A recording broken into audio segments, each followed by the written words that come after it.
চাঁদাবাজ, সন্ত্রাস ও দখলের বিরুদ্ধে বিএনপি জিরো টলারেন্স নীতি গ্রহণ করেছে বলে জানিয়েছেন দলের ক্রীড়া বিষয়ক সম্পাদক ও ঢাকা মহানগর উত্তর বিএনপির সদস্য সচিব আমিনুল হক।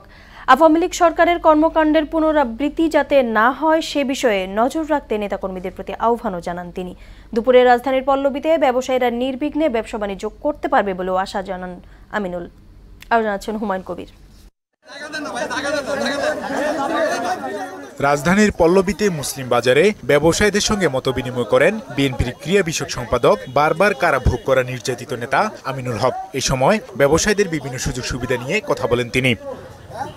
বাজারে দুষ্কৃতিকারীদের দেওয়া একটি মিষ্টি দোকানের তালা খুলে দেন সাবেক ফুটবলার আমিনুল হক।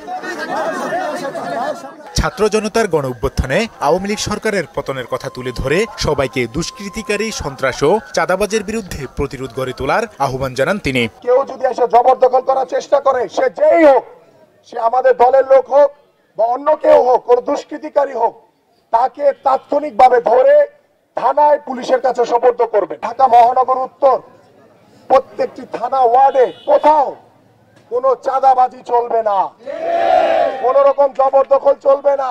আওয়ামী লীগ সরকারের দুঃশাসনের পুনরাবৃত্তি না ঘটাতে দলের নেতাকর্মীদের প্রতি আহ্বানও জানান মহানগর উত্তর বিএনপির সদস্য সচিব। অনেকেই এখন উৎসুক হয়ে আওয়ামী লীগ অফিস বা আওয়ামী লীগের যারা বাড়িতে থাকে তাদেরকে উচ্ছেদ করার ব্যস্ত হয়ে গেছেন। এটা করা যাবে না, প্লিজ। তারা মানুষ, আওয়ামী লীগ যে ভুল করেছে, যে অন্যায় করেছে, আমরা এরকম কোনো অন্যায় করতে চাই না, করব না।